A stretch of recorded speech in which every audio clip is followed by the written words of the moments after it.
Jacksonville Jaguars fans, welcome into Duval Daily presented by GenJag.com. I'm Jordan DeLugo. Thanks so much for being here. Wednesday, June 11th, just got back from Jaguars mandatory minicamp practice number 2, the second of 3 practices for the Jaguars this week. Really appreciate y'all tuning in. If you enjoy the content, please like and subscribe here. All Jags all the time. So the obvious storyline that needs to be addressed, the Brian Thomas Jr. injury, went down on one of the early 11-on-11 practice sessions, periods of the practice, I should say, and kind of over the middle, going down to the ground, trying to catch a football, was down on the ground being looked at by trainers for a little while, eventually walked off under his own weight. We're not allowed to speculate on what the injury is, but he was clearly working out and favoring that right arm. He returned to the offensive sideline. And then most importantly, the most important part of this storyline of this story is after practice when Liam Cohen spoke with the media, Liam Cohen said plain as day, he was cleared to return. He could have returned. He's fine. And that, he's good to go, which is great. So why didn't he return to practice? Probably because it's June 11th, minicamp. It's not training camp. It's not getting ready for preseason. It's not regular season, right? This is not a time period, a time in the summer where they need to be pushing it, right?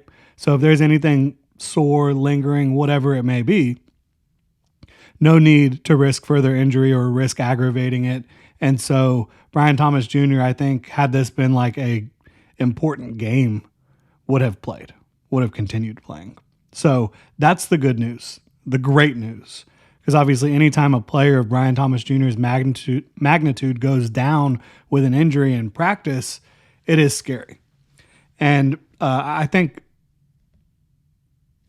compounding that fact is the fans were out there today. Fans were allowed to attend mandatory minicamp practice number 2. I thought it was going to be the third practice that they were allowed to attend. It was number 2. I was barely able to find a parking spot out there today, but I did get lucky and find a spot in our usual parking area of the parking lot there. So very fortunate there, but there was a ton of energy out there from the fans. And that was as packed as the stands at the Miller Electric Center have ever been. That's including like any training camp practice. The buzz, the enthusiasm, the excitement surrounding Travis Hunter continues to absolutely be, a huge storyline, something that I just haven't seen in Jacksonville. As excited as people were for Trevor Lawrence, the excitement surrounding Travis Hunter is unparalleled to anything I've seen. And I've said it, I believe I've said it on the show. I know I've talked to people about it. I think Travis Hunter has a very real chance to be the most popular, most, entertaining and talked about player in the NFL that's not a quarterback. And that's just incredible for a media market that's so small here in Jacksonville, a market in general that's so small, and somebody who's obviously not playing the quarterback position. I think he's absolutely a star, and everybody's excited to see him play football. A lot of energy from the fans. You did see Travis Hunter in teal today, which means he's playing on the offensive side of the ball. Lots of situational football today. Again, Liam Cohen said yesterday, they're trying to ramp it up and get these players and coaches and everybody ready for what training camp will be like. This is kind of like an introduction for them as to what training camp will be like. But a lot of very competitive 11-on-11 work. They started their 11-on-11 work today with red zone. And you saw Buster Brown with a diving pass breakup against Britton Strange, I believe. And heck of a play by Buster Brown to go get that football. He's somebody you hear mentioned quite a lot this offseason because he's making plays. And I think I've said it here, when he is able to have his eyes in the backfield, that's going to be a good situation for him. That's going to be a good situation for Tyson Campbell as well, as we've mentioned. But Buster Brown continues to make plays pretty much every practice. Has he been perfect? No. Is it easy to be perfect in practice as a corner or in any setting as a corner when you're going up against all these talented players the Jaguars have on offensive skill positions? No, it's not. But he continues to make plays. continues to be around the football. Tank Bigsby had a really impressive diving touchdown grab in red zone from Trevor Lawrence, which was good to see for Bigsby. Somebody who just hasn't been featured a ton in the passing game, hasn't been super efficient when he has been featured, and that's probably an understatement. And then ball security in general for Bigsby has been a question mark. So, yeah, Tank Bigsby, very nice play for him to establish some confidence with the ball. Touchdown from Nick Mullins to Trenton Irwin, the newcomer Trenton Irwin, who was signed last week. Very nice throw there, very nice connection. Irwin, he looks like one of those savvy veterans out there. He really does. You saw Caleb Ransaw in this same period get a pass breakup against Quentin Morris. Very impressive play to work through a much bigger player, tight end Quentin Morris, and get that pass breakup in the end zone. Awesome to see that. You saw Christian Braswell get a pass breakup on Cephas. And I did think that if Mullins was a little bit quicker on the trigger and laid the ball out in front of Cephas on that play, probably a completion, probably a touchdown for Cephas there. But Braswell was able to get a hand in there and break up the pass. So good play by him. He's had nice plays multiple days in a row. And Dorian Singer in this same period of practice red zone had himself a touchdown grab. Chandler Brayboy almost had a toe tapping grab as he's made a lot of plays, and he continued to make plays today. He almost had a toe tapping touchdown, which would have been really nice for him, obviously, but he still continues to impress, in my opinion. And Eli Pankall had a touchdown to end the red zone portion of that 11-on-11 period. The rookie out of Duke, who impressive size, physicality, tested out of his mind at his pro day. He continues to look the part a little bit as somebody who might be able to compete for the back of a roster. But when you're talking about these back of the roster receivers, being able to contribute on special teams is probably going to be critical. And so that's something to keep in mind. One thing to keep in mind as well when it comes to these receivers, as Brian Thomas Jr. did not return to practice after his injury, even though he was fully cleared according to Liam Cohen, you saw a lot more of Parker Washington. That's not a surprise. You would expect him to be next up, but that is what you saw. So just something to keep in mind there. More 11-on-11 was kind of just a general middle of the field around the 30-yard line type of 11-on-11 session. And Josh Hines Allen had a would-be sack, very easy would-be sack, like 100% he would have gotten the quarterback down to the ground on that one. Joshua Cephas in this portion of practice had a drop, but then followed it up with a really impressive grab down the middle of the field. So that was a nice little makeup play for him. Antonio Johnson had himself what was a pick six in practice. Would it have been a pick six in a live game setting? I'm not sure, but it didn't really look like anybody got close to him. He was looking pretty impressive with the ball in his hands. So Antonio Johnson, I think, continues to stack some impressive practice days. You know, he's fighting for a roster spot at this point in his young career and doing a good job making it a competition back there. I thought the safeties in general today had some really nice plays on the ball. We're about to get to one, but first, Miles Cole had a would-be sack against Fred Johnson. That was the first time I really saw him win cleanly so far throughout OTAs and minicamp. I thought that he really won that cleanly and would have had a very easy sack against Fred Johnson. And then Rayon Lane had an interception to close that period of 11-on-11. Really great play by the young rookie out of Navy, and somebody who I would imagine the Jaguars want him to make the roster because he is so good on special teams and he does have a lot of promise as a safety as well. But I certainly wouldn't say he's like guaranteed a spot as a late day 3 pick. But I think that he's done enough, certainly on special teams, but now you're seeing it on defense as well, to feel pretty good about where he's at right now. You had 11-on-11 hurry up walkthrough. You don't really need to highlight what players made plays because, again, it was a walkthrough, but you did see 2 completions to Britton Strange twice in a row. Saw a completion to De'Ami Brown. So I think Strange is somebody that in these fast-paced hurry-up settings, the Jaguars have been very comfortable targeting him as a quick target to move the sticks to pick up a couple yards here or there when they need it. You had 11 on 11 third down. Parker Washington drew a pass interference on Jarian Jones. And obviously, that's a cool matchup because Parker going into year 3, Jarian going into year 2. Both of these guys are like borderline, starters or, top depth on the roster at their positions. And they're very competitive with each other.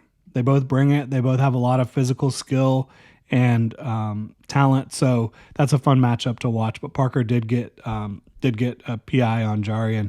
You saw Jordan Lewis with a really impressive pass breakup in coverage of De'Ami Brown. As I mentioned, Chandler Brayboy continued to play well. He had a nice grab, kind of going to the ground, for that one. Caleb Rand saw another pass breakup. So he got his hand on the football a couple times today. And then Dorian Singer had another grab. We're going to talk more about him. He continues to impress, in my opinion. 11 on 11 end of half situational football. Again, all these 11 on 11s for the most part are big time situational football. So you have end of the half, end of the game. You had Parker beat Jarian Jones for a catch again. So I think Parker got the best of that matchup today. Brenton Strange almost made a diving grab, couldn't quite haul it in, was very close. Impressive effort there for him, though. Travis Hunter, he was able to get wide open, and Trevor Lawrence hit him. And then right after that, you saw a misconnection from Trevor to Travis. I think that was about timing as much as anything. You saw a little skirmish between Mason Smith and some of the offensive linemen, and that was the first disagreement, as Liam Cohen put it, that you've seen in practice at all between any of the offensive and defensive guys. Liam Cohen wasn't upset about it at all. He says they're not encouraging that, but it's going to happen in football, and it really was a non-event, even though it's something you got to talk about a little bit. Lawrence was picked off by Darnell Savage, launching it towards the end zone on the final play of this period. So to me, is that a concerning moment? No. It was one of those situations where you have to heave the ball. It's the end of the half. Whether that's the end of the first half or the end of the game, you have to heave the ball. There's nobody open. You got to give your guys a chance. And Darnell Savage ended up making the play on that one and getting an interception. So not a big deal. And then as the ones left, you saw some other guys get in. And Dorian Singer had another catch and another touchdown grab. He had a touchdown yesterday. He had another touchdown today. He has been really, really good, releasing off the line of scrimmage, finding space against zone, beating man coverage with his quick twitch ability. He's not like a burner, like a 4.5 40-yard dash, right? And not the biggest guy. Liam Cohen talked about how they're still trying to add some muscle mass to get him bigger as things move forward, but they like his professional approach, the way he can run routes, the way he can get open, the way he can catch the football with strong hands. So this is somebody who I kind of like happenstance became one of my guys when I was watching Utah offensive tackles for the 2026 draft a couple days ago. And then lo and behold, the next 2 days after that, he absolutely balls out. So good for Dorian Singer, fighting for a roster spot. 11 on 11, the final period of that 11 on 11 was overtime. And you had a would-be sack by Trayvon Walker and Josh Hines-Allen.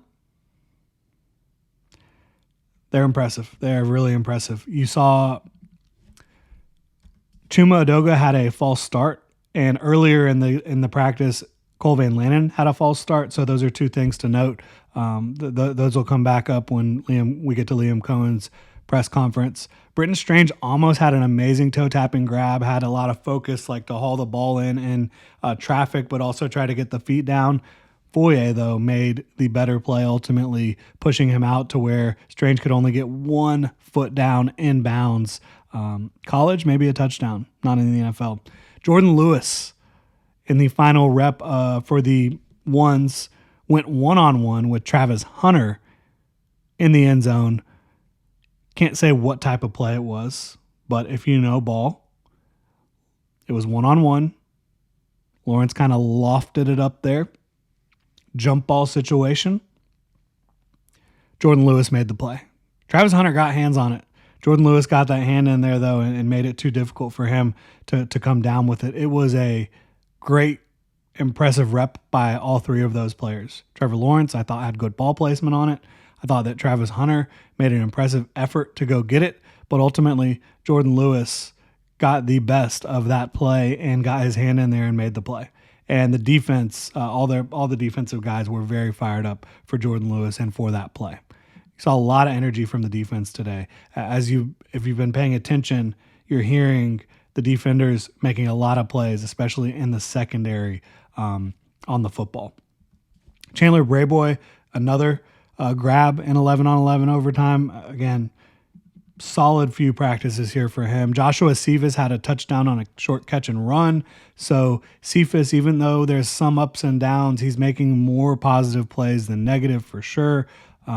Miles Cole, another maybe would-be sack. It was kind of on a scramble drill, so it wasn't like a quick, clean pressure like the first one was for Cole against Fred Johnson. But this was another play where, Miles Cole in there being disruptive, and that's good for him because he's fighting for a roster spot. Certainly not guaranteed for him.